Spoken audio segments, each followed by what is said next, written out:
الحمد لله وحده والصلاة والسلام على من لا نبي بعده وعلى آله وأصحابه أجمعين. رب اشرح لي صدري ويسر لي أمري واحلل عقدة من لساني يفقه قولي آمين. خوږو او قدرمنو حاضرینو السلام علیکم ورحمت الله وبرکاته. موږ او تاسې د الحمدلله تفسیر او ترجمه څه ناڅه له حمده تر ولضالین پورې تر آمین پورې موږ او تاسې دا ترجمه که یو څه ناڅه وغږېدلو د الحمدلله هغه ضروري یو څه بحثونه چې و دا بیان کړو. و چې و دا خبره صرف بیانوو چې مهمه خبره ده هغه دا ده چې د تفسیر امام علامه قرطبي رحمت الله تعالی علیه یو حدیث را نقل کړی ده. هغه فرمایي چې الحمدلله چې کومه ده دا رسول اکرم صلی الله علیه وسلم فرمایلی دی چې الحمدلله چې ده د دنیا تر ټولو نعمتونو غوره ده. یعنې ګوره الله جل جلاله چې کوم انعاماتو په مسلمانانو باندې کړي دي نو د هغو په نعمتونو په عوض کې چې ته الحمدلله رب العالمین ووایې تر ولضالین پورې تا باندې نعمتونو شکرانه ادا کړې وي. نو د ټولې دنیا نعمتونه وایي چې په یوه خوا کې واچوې او الحمدلله په بله خوا کې واچوې نو الحمدلله پې درنه ده. دا د خدای پاک جل جلاله دومره یو لوی رحمت ده چې مسلمانانو ته یې رالیږلی. او حضرت عبدالله ابن عمر رضی الله تعالی عنه د حضرت عمر فاروق رضی الله تعالی عنه زوی ده. دا فرمای چې رسول اکرم صلی الله علیه و آله وسلم وفرمایل چې یو وخت کې یو انسان یو سړي په ځمکه باندې د خدای جل جلاله حمد ادا کو او دا یې وویلې وایي یا ربي لك الحمد كما ينبغي لجلال وجهك وعظيم سلطانك. ای د ما ربه تا لره حمد او ثنا ده لکه څرنګه چې ښایي له لویي دي ذاته د تا سره او هغه له لویي د غلبې د تا سره. دغه الفاظو چې کله دې سړي وویلې یا رب لك الحمد كما ينبغي لجلال وجهك وعظيم سلطانك، ای خدای جل جلاله دې تا لپاره حمد ده لکه څرنګه چې ښایي د تا د ذات له لویي سره او د تا د پادشاهي له لویي سره. دغه الفاظ چې کله وایي د انسان دا سړي په ځمکه باندې وویل نو وایي د خدای جل جلاله هغه ملایکې چې کرام الکاتبین دي هغه خو دا د انسانانو اعمال لیکي نو وایي هغه حیرانې شوې او دا فکر یې وکړو چې دې سړي خو دا رقم حمد وویل چې اوس دغه حمد اوس موږ څنګه ولیکو د دې د لیکلو توان دا خو له موږ سره نشته. نو اخر یې وایي مشوره سره وکړه چې راځئ الله جل جلاله ته به ورسو او له خدای جل جلاله چې به په خپله پوښتنه وکړو او هدایت به ځینې وغواړو او دا به ورته ووایو چې خدایه پاکه د تا دې بنده خو دا رقم حمد وویل یا رب لك الحمد كما ينبغي لجلال وجهك وعظيم سلطانك. نو دغه حمد یې وویل اوس یې موږ څنګه ولیکو او ثوابونه څومره ورته ولیکو. کله چې وایي دا ملایکې ولاړې د الله جل جلاله حضور ته ورغلې نو خدای جل جلاله ته یې وویل چې یا الله جل جلاله د تا دغه بنده دا رقم حمد وویل چې یا رب لك الحمد كما ينبغي لجلال وجهك وعظيم سلطانك. نو اوس د دغه حمد ثوابونه موږ څنګه ولیکو. نو وایي الله جل جلاله په جواب کې ورته وویلې چې اوس تاسې داسې وکئ د فعلا لپاره فی الحال تاسې داسې وکئ چې دغه عین الفاظ چې دا ده ویلي دي دا الفاظ تاسې په د ده په عملنامه کې ولیکئ په دغو الفاظو یې ولیکئ یا رب لك الحمد كما ينبغي لجلال وجهك وعظيم سلطانك. دغه الفاظ دغه وړه ولیکئ او ما ته یې راوړئ او د ده په عملنامه کې یې محفوظ کئ. بیا چې کله دی ما ته راسي په قیامت کې بیا به د دغو الفاظو ثواب دا زه په خپله ورکوم. دا د تاسې په وس کې نشته چې تاسې دغه ثوابونه ولیکئ یا تاسې دغه الفاظ په تفصیل سره ولیکئ یا د دغه فضائل و برکات ولیکئ یا د دغه اجرونه ولیکئ. صرف دغه الفاظ په دغه رقم باندې ولیکئ او تاسې یې محفوظ کئ په دوسیه کې او د قیامت په ورځ باندې بیا زه اجرونه ورباندې ورکوم. نو دغه د الحمدلله هغه فضیلت و بهتري وه او د الحمدلله هغه برکات اوسې موږ او تاسې څه نه څه بیان کړو. نن به موږ او تاسې انشاءالله د سوره بقره په ارتباط باندې غږیږو. سورة البقره له الف لام میم چې شروع کېږي تر سورت عمرانه پورې دا رسیږي. نن به موږ او تاسې دا سورت بقره دا معرفي کو او په دې باندې به وغږیږو. وروسته به بیا الف لام میم ذلک الکتاب لا ریب فیه دا شروع کوو. اوس دغه سورت بقره چې ده دا حافظ ابن کثیر رحمت الله تعالی علیه، حافظ ابن کثیر رحمت الله علیه هغه څوک ده چې تفسیر ابن کثیر یې لیکلی ده، او دا هغه څوک ده چې البدایة والنهایه یې لیکلی ده. یو کتاب ده د تاریخ د اسلام د تاریخ کتاب ده، او په دې کې عجیب عجیب او نااشنا واقعې دا در نقل کړي دي. حافظ ابن کثیر لیکلی دي چې دا صورت چې ده صورت بقره بولي. په دې خاطر یې صورت بقره بولي چې هلته د بقرې لفظ پکې راغلی د بقره غوا ته ویل کیږي. دغه لفظ په دغه صورت کې راغلی ده او دغه قصه پکې ډیره مشهوره ده. وَإِذْ قَتَلْتُمْ نَفْسًا فَادَّارَأْتُمْ فِيهَا وَاللَّهُ مُخْرِجٌ مَا كُنتُمْ تَكْتُمُونَ فَقُلْنَا اضْرِبُوهُ بِبَعْضِهَا كَذَلِكَ يُحْيِي اللَّهُ الْمَوْتَى وَيُرِيكُمْ آيَاتِهِ لَعَلَّكُمْ تَعْقِلُونَ. دغلته بیان راځي إن الله يأمركم أن تذبحوا بقرة قالوا أتتخذ وإذ قال موسى لقومه إن الله يأمركم أن تذبحوا بقرة قالوا أتتخذنا هزوا قال أعوذ بالله أن أكون من الجاهلين. دلته دراز آیت شریفونه دی بیا بیان راځي د بقرې یا د غوا بیان راځي په دغه صورت بقره کې. نو د بقرې لفظ په دې صورت کې راغلی ده، دوی را اخیستی ده، هغه نوم یې را اخیستی ده، په دا ټول صورت باندې دغه نوم ایښی ده، تسمیه یې د کل کړې ده په اسم د جز باندې.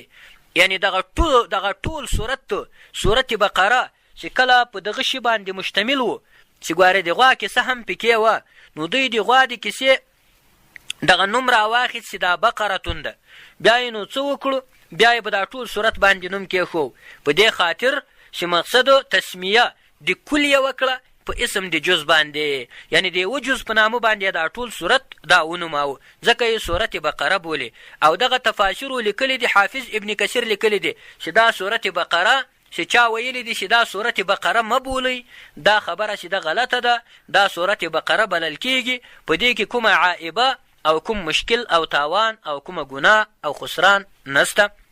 یوه خبره دا لیکلی ده.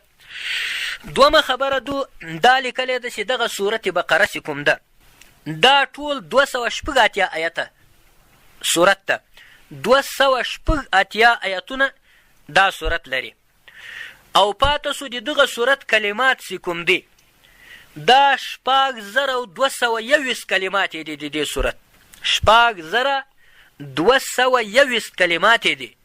مثلا 286 آیته ده، اوږده او دراز آیتونه هم پکې شته، 286 آیته ده او 6221 کلمې لري. او حروف چې ټول حروف یې 25500 حروف دي، یعنی 25000 حروف. دا د دغه صورت د حروف و تعداد 25500 حروف دي. 286 آیتونه دي د دې صورت، 6221 کلمې دي او 25500 چې کوم دي دا د دغه صورت حروف دي، حرفونه دي. دا د حافظ ابن کثیر خبره ده. اوس دا خبره چې د دې صورت د نزول زمانه کومه زمانه ده، یعنی په کومه زمانه کې دا صورت نازل سوی ده، د دې صورت په ارتباط باندې علماو لیکلي دي، تفاسیرو لیکلي دي چې دغه صورت چې ده دا مدني ده. یعنی څه معنا؟ کله چې رسول اکرم فخر ادم سردار عالم صلی الله علیه و آله وسلم جناب مولانا محمد رسول الله له مکې مکرمې چې مدینې منورې ته هجرت وکړ، نو دغه صورت د دې صورت ابتدایي آیاتونه چې دي دا په نزول باندې شروع سو او دا را نازلېدل. نو اول وار چې څرنګه هجرت سوی د مدینې منورې ته د دغه صورت نزول شروع سوی ده، وروسته بیا سوکه یو آیت یې د ضرورت مطابق دا بیا سوکه سوکه اتې پسې نازلېدو. او دلته اوس ځینې آیتونه دي په دې سوره بقره کې، بعضې آیتونه دي چې هغه آیتونه بیا په فتح مکه کې نازل سوي دي، خو هغه هم مکی نسو بللی، مدني آیتونه یې بولو، په دې خاطر چې مفسرین هر هغه آیت ته چې هغه وروسته له هجرته د نبي علیه السلام چې نازل سوی، که څه هم په مکه کې نازل سوی، هغه ته مدني وایي. دا د دوی اصطلاح ده. نو په دې خاطر باندې موږ هغه آیتونه چې په فتح مکه کې نازل سوي دي او د سورت بقره جز ده، هغه آیتونه هم موږ مکي نه بولو، بلکې څه بولو؟ مدني بولو د مفسرینو په اصطلاح باندې. او په دې کې بعضې آیت شریفونه لکه مثلا دا ده چې د سود آیتونه و، د سود آیتونه بیخي له فتح مکې نه وروسته نازل سوي. د سود آیتونه بیا د مکې مکرمې له فتح وروسته نازل سوي دي. یا ایها الذین آمنوا وذروا ما بقي من الربا ان کنتم مؤمنین، یا فإن لم تفعلوا فأذنوا بحرب من الله ورسوله. یا هغه سودخورو ته چې الله جل جلاله کوم اختارونه ورکړي دي، خدای جل جلاله د جنگ اعلان ورسره کړی ده، او الله جل جلاله مؤمنانو ته له سوده چې د توبې خبره کړې ده. دا یو مخ په حجة د حضرت رسول اکرم صلی الله علیه و آله وسلم په آخري عمر کې دغه د سود آیتونه له فتح مکې نه وروسته دا نازل سو په حجة الوداع کې. صحیح ده؟ دا هلته نازل سوي دي. نو اوس دلته یو آیت ته په دغه سوره بقره کې یو آیت ته هغه نو بیا بالکل د قرآن کریم د ټول قرآن کریم د نزول اخرنی آیت ته دا هم په سوره بقره کې سته. د ټول قرآن کریم د نزول اخرنی آیت ده. رسول اکرم صلی الله علیه و آله وسلم د حجة الوداع په موقع باندې چې نبی علیه السلام په حج کې و او د ذوالحجې د میاشتې 10مه نیټه وه، د حج د لوی اختر ورځ وه، او حضرت نبی علیه السلام په مینا کې و، په حج باندې لګیا و. د مینا په مقام کې جبرائیل علیه السلام ورته راغی، آیت شریف یې ورته راوړ: واتقوا یوما ترجعون فیه الی الله. واتقوا تاسې وویرېږئ ای انسانانو، یوما له هغې ورځې چې ترجعون فیه الی الله، چې تاسې به په هغې ورځ کې رجوع کوئ الله جل جلاله ته. نو دغه آیت شریف د قرآن کریم آخرنی آیت ده چې هغه په سوره بقره کې نازل سوی ده په 10 د ذوالحجې باندې. د نبي علیه السلام په آخري عمر کې د مینا په مقام کې نبی علیه السلام د حج په مراسمو باندې بوخت و، الله جل جلاله دغه آیت ورته راولی و. دا د قرآن کریم آخرنی آیت ده چې نازل سوی ده. له دې نه وروسته بیا رسول اکرم صلی الله علیه وسلم ته بل آیت نه ده راغلی. دا خبره علامه قرطبي رحمت الله علیه لیکلې ده، او بیا یې دا لیکلې دي چې اتیا یعنې 2 ورځې بعد، اتیا یعنې 2 ورځې بعد له دغه آیته دا آیت چې کله نازل سو واتقوا یوما ترجعون فیه الی الله، دا د قرآن کریم آخرنی آیت ده. ګورئ آخرنی آیت خو مشهوره دا ده چې اليوم اکملت لکم دینکم واتممت علیکم نعمتي ورضیت لکم الاسلام دینا. دغه آیت شریف آخرنی آیت ده.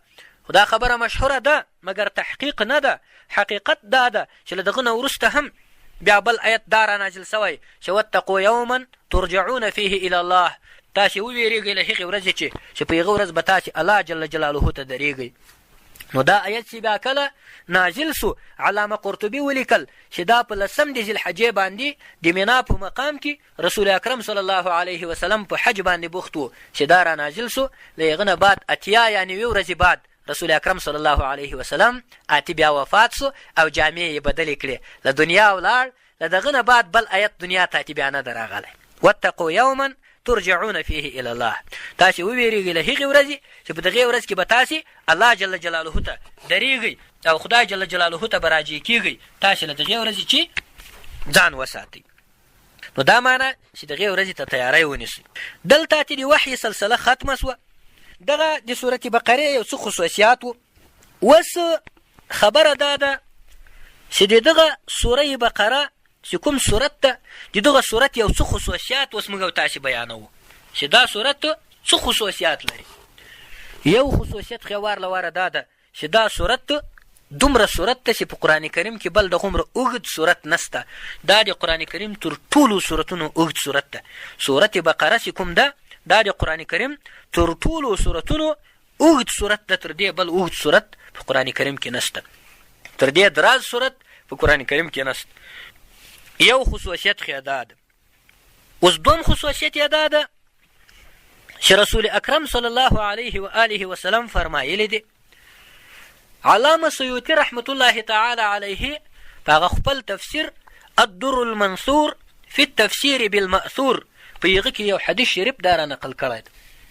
نو ګورئ علامه سیوطي رحمت الله تعالی علیه الدر المنثور فی التفسیر بالمأثور یو تفسیر لیکلی ده.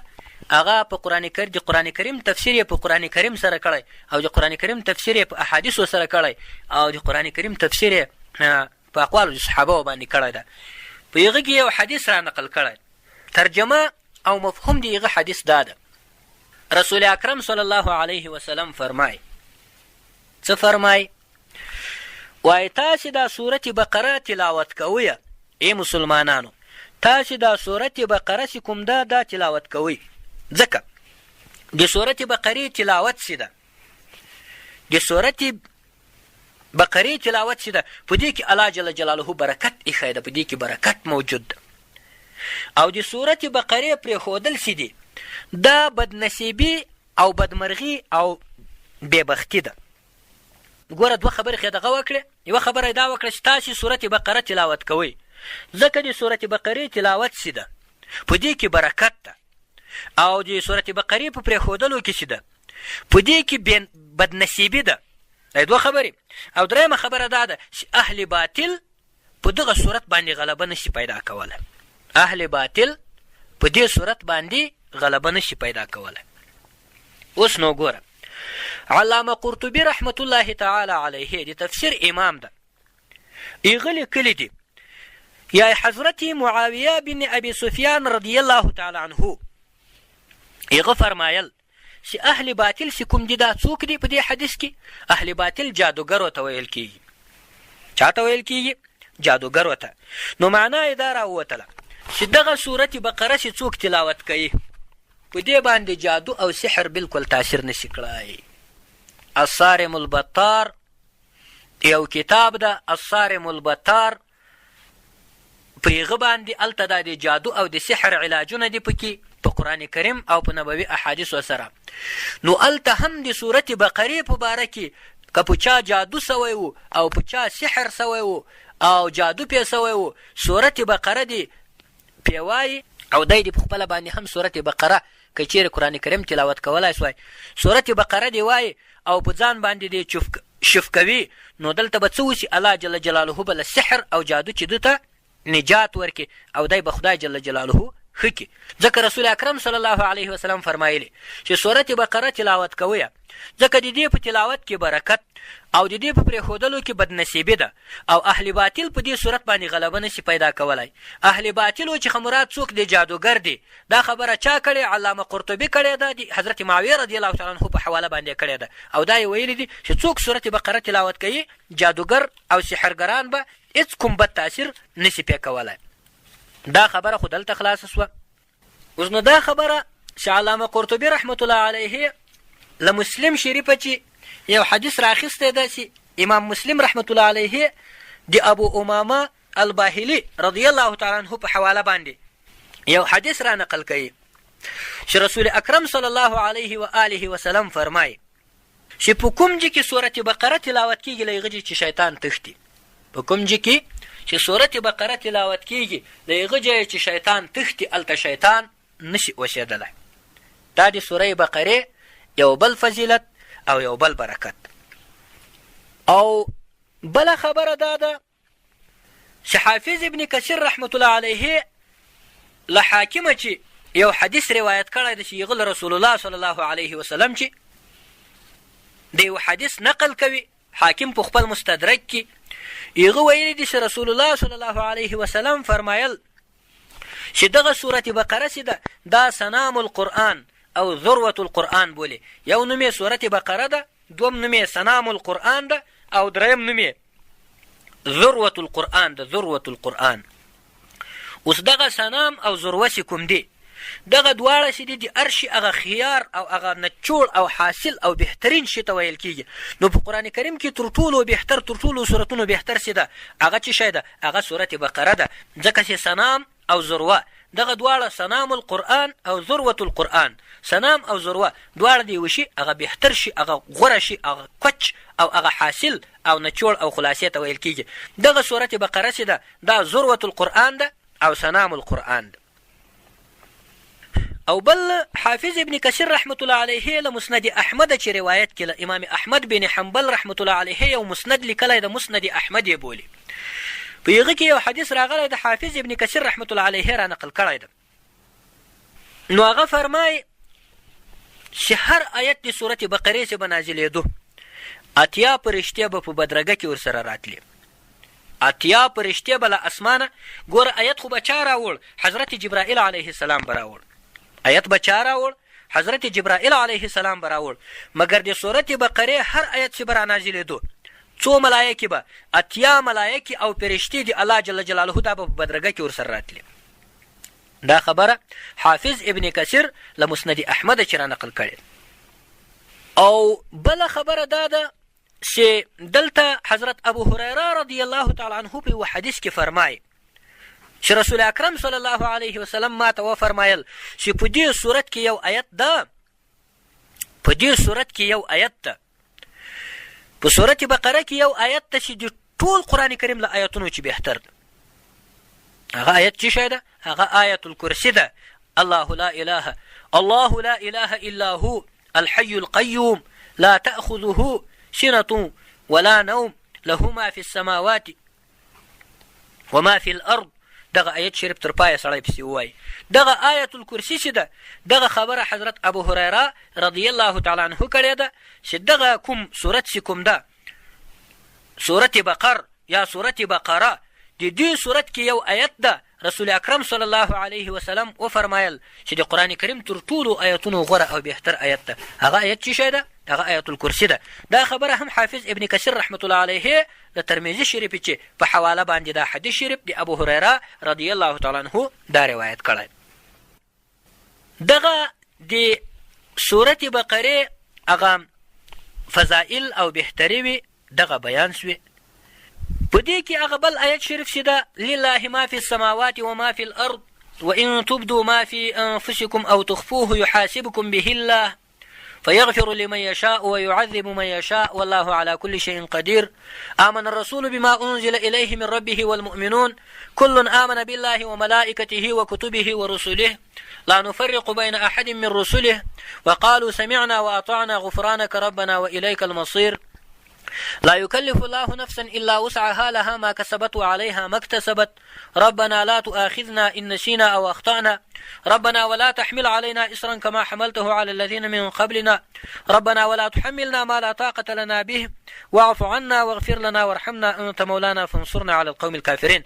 دغه آیت شریفونه چې بیا کوم دي دا بیا لا د برکت آیت شریفونه دي. نو ګورئ او څلور آیتونه دغه الف لام میم ذلك الكتاب لا ريب فيه هدى للمتقين دغه څلور آیتونه د سروال چې دي دغه هم ډېر د برکت آیتونه دي د سوره بقره.